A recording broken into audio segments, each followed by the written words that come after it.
Hello friends, इस class में हम बात करने वाले हैं ऑर्गेनिक केमिस्ट्री के chapter number 7 alcohol, phenol and ether. इस पर्टिकुलर क्लास में हम रिएक्शंस ऑफ फिनॉल पढ़ने वाले हैं।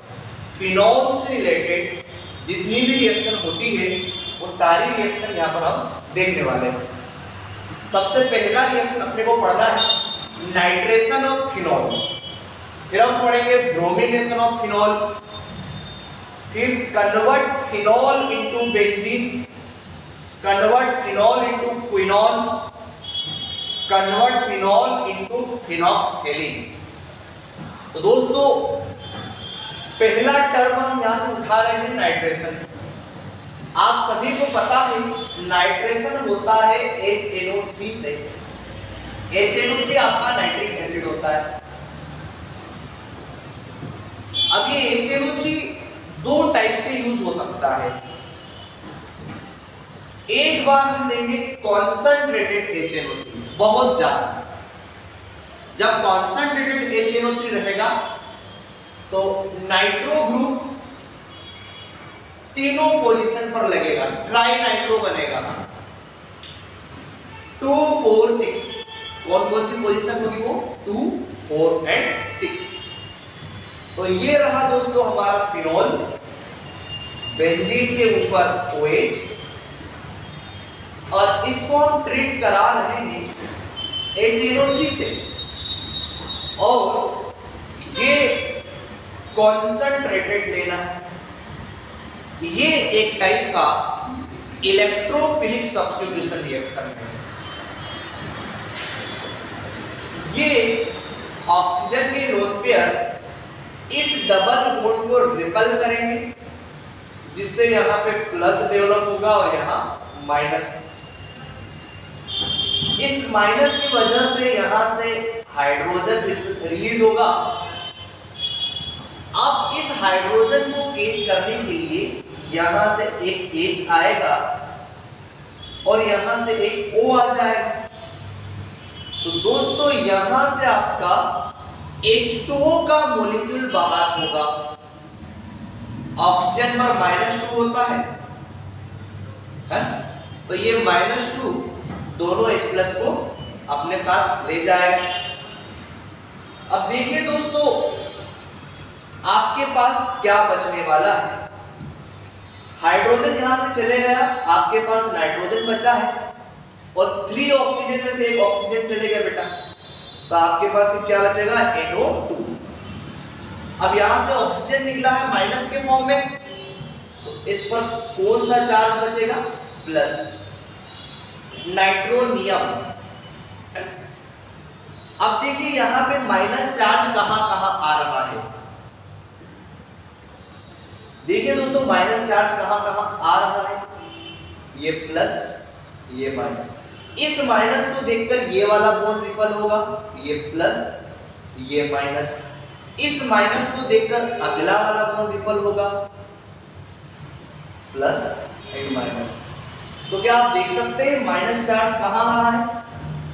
एक माइनस ये रहा, एक माइनस ये रहा, और एक माइनस ये रहा। तो आपका जो NO2 ग्रुप है 2 बार तो यहां लग सकता है ऑर्थो पर, और एक बार पैरा पोजीशन पर। तो इस तरीके का एक स्ट्रक्चर आपको मिलेगा, और यहां से बाहर हो गया है वाटर मॉलिक्यूल। अब अगर आपको लगता है कि यहां पर 3 NO2 कैसे आए हैं, तो आप इसको बैलेंस कर सकते हो। इसके आगे आपको 3 लगाना होगा, और वाटर में फिर 3 मॉलिक्यूल बाहर हो जाएगा। दोस्तों अब देखिए इसका IUPAC नेम क्या होगा। आप यहां पे 1 नंबर डालेंगे, क्योंकि आपका जो OH ग्रुप है ये डोमिनेंट है। 1, 2, 3, 4, 5, 6। देखिए नाइट्रो ग्रुप कहां कहां है? 2, 4 एंड 6। 3 बार है तो ट्राई नाइट्रोफिनॉल। तो दोस्तों इस पर्टिकुलर स्ट्रक्चर को हम बोलते हैं पिक्रिक एसिड। तो ये बना लिया है आपने पिक्रिक एसिड। अब हम डाइल्यूट वाला केस देखेंगे। इसको हटा देते हैं क्योंकि इसका नंबर जब आएगा तो इसको वापस लिखेंगे। अगर डाइल्यूट नाइट्रिक एसिड प्रेजेंट है थोड़ा सा लेस अमाउंट में, इस केस में आपके पास ज्यादा NO2 ग्रुप अवेलेबल नहीं होंगे, 2 ही अवेलेबल होंगे जो कहां अटैच हो सकते हैं। ये लोन पेयर इस बॉन्ड को रिपल करेंगे, ये बॉन्ड नीचे आएगा, यहाँ पे प्लस यहाँ पे माइनस, इस माइनस को देखकर ये इधर शिफ्ट होगा, यहाँ प्लस यहाँ माइनस। दोस्तों इस केस में बस 2 ही जगह पर ये जुड़ेगा, एक बार तो यहाँ ऑर्थो पर और एक बार पेरा पर। वही सेम केस होगा, यहाँ से H+ रिलीज होगा, इस H+ को कैच करने के लिए यहां से ऑक्सीजन रिलीज होगा, यह आपका H2O बाहर हो जाएगा, ये ऑक्सीजन एटम आया यहां से और H2O बाहर हो जाएगा। अब आपके पास बचेगा NO2 क्योंकि ये वाला H गया और यहां से O गया, अब सिर्फ NO2 बचेगा जिसपे प्लस चार्ज डेवलप होगा। अब ये प्लस चार्ज 2 ही जगह पे अटैक कर सकता है, एक बार ऑर्थो पे और एक बार पेरा पे। यहां पे 2 इंडिविजुअल प्रोडक्ट्स बनेंगे, एक ऑर्थो वाला और एक पेरा वाला। अब इनका जो IUPAC नेम होगा वो हो जाएगा ऑर्थो नाइट्रोफिनॉल, और जो पेरा पोजीशन वाला है दोस्तों ये हो जाएगा पेरा नाइट्रोफिनॉल। दोस्तों ये दोनों से ऑब्जेक्टिव पूछता है ऑर्थो नाइट्रोफिनॉल एंड पेरा नाइट्रोफिनॉल में किसका बॉइलिंग पॉइंट ज्यादा होगा, किसका बॉइलिंग पॉइंट कम होगा, है कौन मेजर कौन माइनर। ये दोस्तों बोर्ड पर 2 मॉलिक्यूल बने हैं, ये ऑर्थो नाइट्रोफिनॉल है और ये पेरा नाइट्रोफिनॉल है ना, ये एक पैरेलल स्ट्रक्चर में सीधा है ना, और इस पोजीशन को पेरा भी बोलते हैं, दैट्स व्हाई ये पेरा नाइट्रोफिनॉल है। ये दोनों में किसका बॉइलिंग पॉइंट ज्यादा होगा ये आपसे पूछ सकते हैं। ये आपका O नाइट्रोफिनॉल और ये आपका P नाइट्रोफिनॉल है। दोस्तों अगर मैं NO2 को ओपन करके लिखता हूं ये कुछ इस टाइप से बनेगा, ये नाइट्रोजन अपने लोन पेयर इस ऑक्सीजन एटम को दे रहा है बाय कोऑर्डिनेट बॉन्ड। ये एरो वाले बॉन्ड को क्या बोलते हैं अपन, कोऑर्डिनेट बॉन्ड। तो दोस्तों इस पर क्या आएगा माइनस। अब ये जो हाइड्रोजन है इसको मैंने ओपन करके लिख दिया, अब हाइड्रोजन पर प्लस डेवलप होगा बिकॉज इसके साथ में कौन जुड़ा हुआ है, ऑक्सीजन। ऑक्सीजन थोड़े से इलेक्ट्रॉन खींचेगा तो इस पर क्या डेवलप होगा, प्लस। अब इस प्लस और इस माइनस में क्या स्टार्ट हो जाएगा, एट्रैक्शन, और इसी एट्रैक्शन को हम बोलेंगे H बॉन्ड। और ये जो H बॉन्ड है हाइड्रोजन बॉन्ड, ये यही की यही बना है, इसी मॉलिक्यूल में बना है, that's why it is called intramolecular H bond. But इसमें इतनी दूर हाइड्रोजन बॉन्ड नहीं बन सकता है ना, ये इतनी दूर हाइड्रोजन बॉन्ड बनाने नहीं जाएगा ऐसा बोल के, दैट्स व्हाई इसके लिए आपको 2 मॉलिक्यूल रिक्वायर्ड होंगे। एक मॉलिक्यूल मैंने इसके जस्ट ऊपर बना दिया है, ये आपका NO2। अब यहां पर H बॉन्ड बन जाएगा, बट ये वाला जो H बॉन्ड है इसमें 2 मॉलिक्यूल एसोसिएट हो रहे हैं, that's why it is called intermolecular H bond.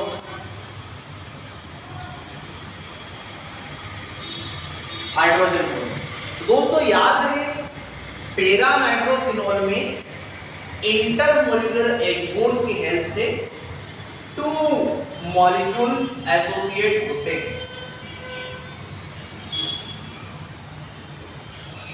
और इसकी वजह से इसका वेट बढ़ जाएगा, और जो मॉलिक्यूलर वेट अगर इसका बढ़ता है तो इसका जो बॉइलिंग पॉइंट है वो भी ज्यादा हो जाएगा, मोर बॉइलिंग पॉइंट।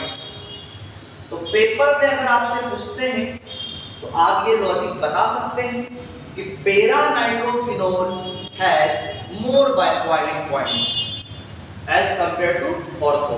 इसका एक और तर्क आप दे सकते हैं कि पेरा वाला आपका एकदम सीधा है ना, सीधे में पेकिंग ज्यादा अच्छे से होगी, है ना। अगर ऐसे बहुत सारे इंसान खड़े करना है, पेरा में ज्यादा पेकिंग हो जाएगी, दैट्स व्हाई पेरा का बॉइलिंग पॉइंट ज्यादा होगा। दोस्तों अपन अगले इसमें देखेंगे bromination of phenol. Bromination of phenol में भी दो केस बनते हैं। पहला ब्रोमिनेशन कार्बन डाइसल्फाइड के प्रेजेंस में होता है, और दूसरा इसका केस बनता है ब्रोमीन वाटर टेस्ट, है ना। यहाँ पे इसे आप ब्रोमाइन वाटर टेस्ट भी कह सकते हैं।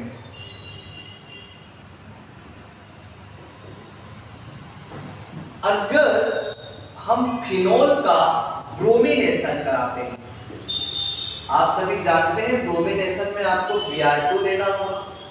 अब कैटलिस्ट पर ध्यान देना है आपको। अगर CH2 लिखा हुआ है, इसमें सिंपली दो प्रोडक्ट्स बनेंगे, एक ऑर्थो वाला और दूसरा पेरा वाला। इस Br2 को आप ऐसे लिख सकते हैं, है ना। इसके मैकेनिज्म भी होते हैं, बट हम एग्जाम में क्विक आंसर लाने के लिए देख रहे हैं। यहां से H और यहां से Br, HBr बाहर हो जाएगा, और जो बचा हुआ Br है वो ऑर्थो पर जुड़ जाएगा। ऐसे ही यहां पर भी हो सकता है।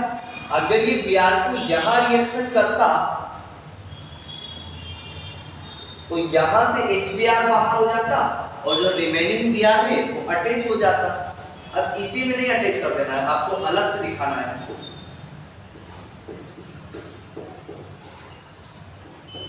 और बाहर क्या निकला दोस्तों? HBr। अब ये प्रोसेस दो बार हुई है, तो आप दो HBr ऐसे बाहर निकाल सकते हैं। बट अगर आप ऐसा करते हैं तो Br2 के आगे भी क्या लिखना होगा? 2 लिखना होगा। Now this is our ortho bromo phenol and it is a para because it is represented as linear structure. ये आपका linear है, that's why it is called a para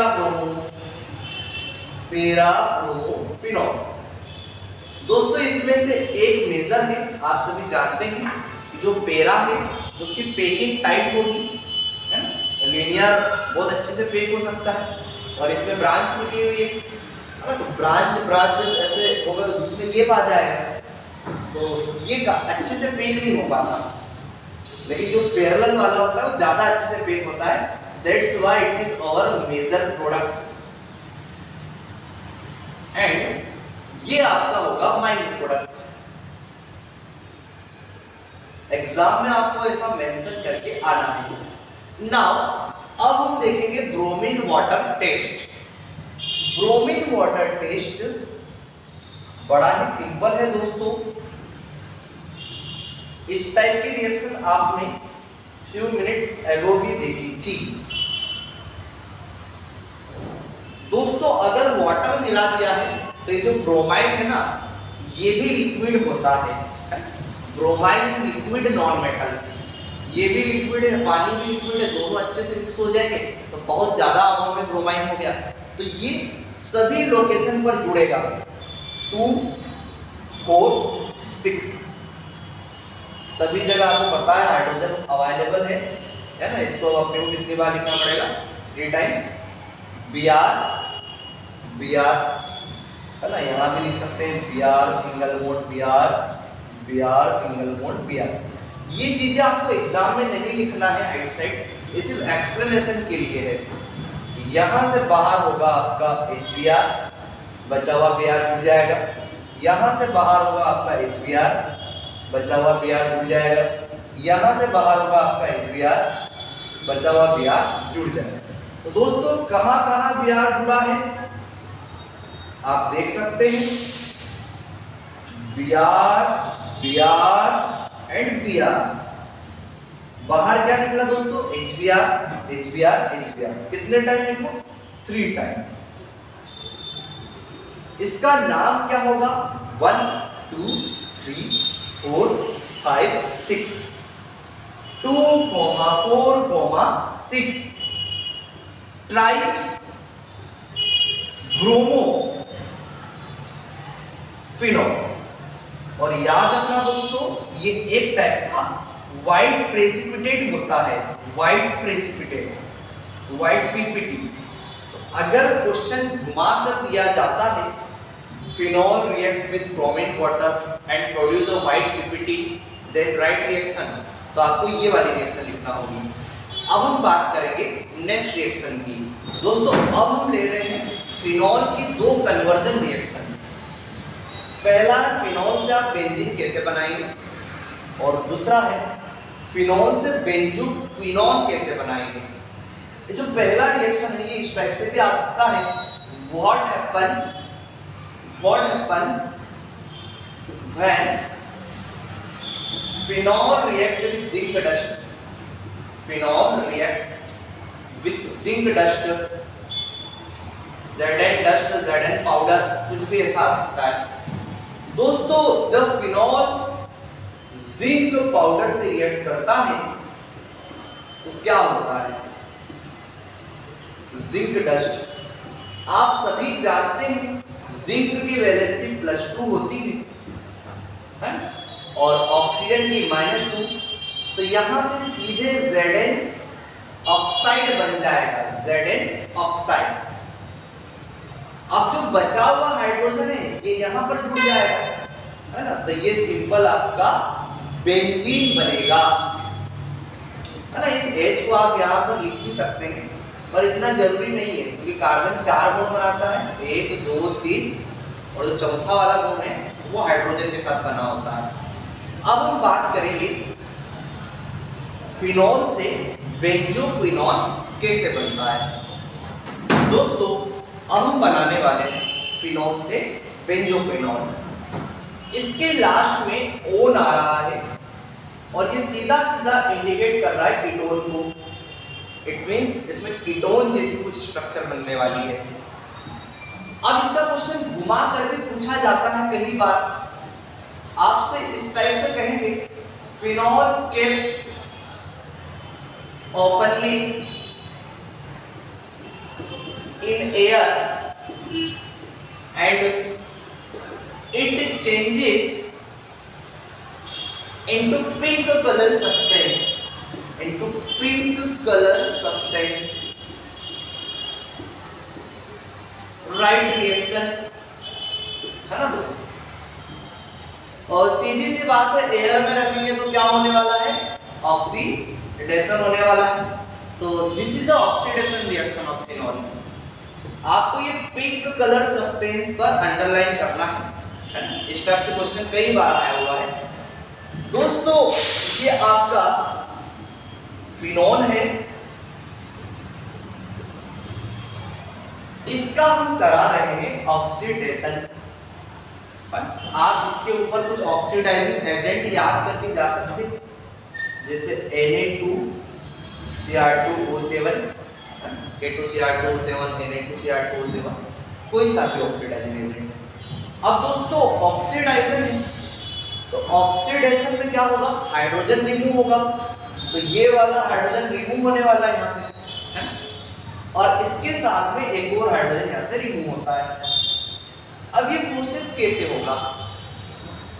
दोस्तों ये ऑक्सीजन है, इसके पास लोन पेयर है, ये लोन पेयर इस बॉन्ड को रिपल करेंगे, ये बॉन्ड इधर शिफ्ट होगा, जहां से अपन चलेंगे वहां प्लस आएगा, जहां अपन पहुंचेंगे वहां माइनस आएगा। अब ये ऑक्सीजन यहां से धोखेबाजी कर लेगी, ये प्लस और ये लोन पेयर के बीच में अट्रैक्शन स्टार्ट हो जाएगा और एक डबल बॉन्ड फॉर्म हो जाएगा, जिससे ये हाइड्रोजन पूरा बन जाएगा, क्योंकि ऑक्सीजन सिर्फ 2 ही बॉन्ड फॉर्म कर सकता है, मैक्सिमम 2 ही फॉर्म करता है। अब दोस्तों इसे डबल बॉन्ड बनने लगा है तो ये हाइड्रोजन यहाँ से रिमूव होने की कगार पे है, बट इसको चाहिए एक पार्टनर। तो देखिए होगा यही कि ये वाला जो इलेक्ट्रॉन है इस डबल बॉन्ड को और रिपल कर देगा, जहां से चलेंगे वहां प्लस आएगा, जहां पहुंचेंगे वहां माइनस आ जाएगा। अब जैसे इस पॉइंट पर माइनस आया तो यहाँ क्या आ जाएगा प्लस एच पर। तो बताओ दोस्तों आपके पास कितने प्लस आ गए, 2 H प्लस आ गए हैं, और ये आपके पास ऑक्सीजन है। अब दोस्तों इसमें से एक ऑक्सीजन है, एक ऑक्सीजन क्या करेगा, वाटर बना देगा। ये H प्लस, ये H प्लस और ये O, H2O। तो यहां से सीधे वाटर बाहर हो जाएगा। अब दोस्तों ये प्लस है और ये माइनस, इस प्लस माइनस में क्या बनेगा, डबल बॉन्ड, कुछ इस तरीके से। ये वाले ऑक्सीजन ने तो डबल बॉन्ड बना ही लिया है, अब जो बचा हुआ ऑक्सीजन है यहां जाकर डबल बॉन्ड बना लेगा। This particular structure is known as benzoquinone. Benzoquinone, और ये एक टाइप का कीटोन है, बिकॉज कार्बोनाइल ग्रुप के दोनों तरफ कार्बन है। CO इज और कार्बोनाइल ग्रुप और इसके दोनों तरफ कार्बन है। तो this particular structure is a ketone, that's why it is known as और बेंजोक्विनोन। अब हम इसके लास्ट रिएक्शन देख रहे हैं दोस्तों। अपनी लास्ट रिएक्शन फिनॉल से फिनोक्सेलिन कैसे ऑब्टेन करेंगे। दोस्तों फिनोक्सेलिन एक टाइप का इंडिकेटर होता है, synthetic indicator. Synthetic indicator for acid base, for acid base detection. ये आपने 10th क्लास में भी पढ़ा होगा फिनोक्सेलिन। दोस्तों फिनोक्सेलिन कैसे बनेगा, इसके लिए आपको थैलिक एसिड लेना होता है, इट्स और थैलिक एसिड। बेंजीन के अगर 1-2 पोजीशन पर COOH लगा है तो इट्स और थैलिक एसिड। पर थैलिक नहीं, प्री साइलेंट है, थैलिक एसिड।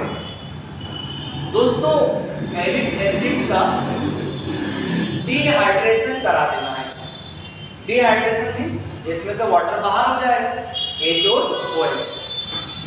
अब डिहाइड्रेशन कराने पे आपको क्या मिलेगा,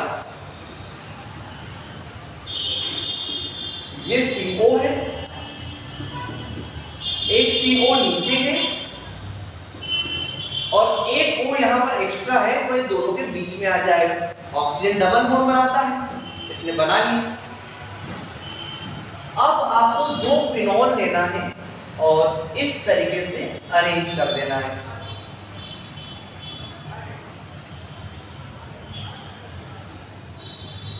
और ध्यान रहे इनके जो OH है वो नीचे की ओर होंगे।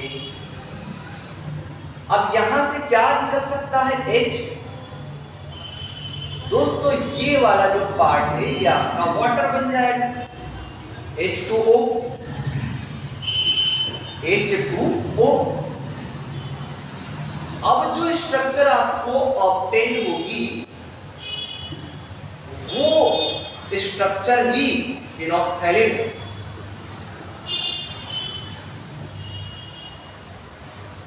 एक फिनॉल इधर आ जाएगा और दूसरा वाला फिनॉल इधर आ जाएगा। This particular structure is called phenolphthalein. तो इसी के साथ हमने फिनॉल की सारी इंपॉर्टेंट रिएक्शन कंप्लीट कर ली है।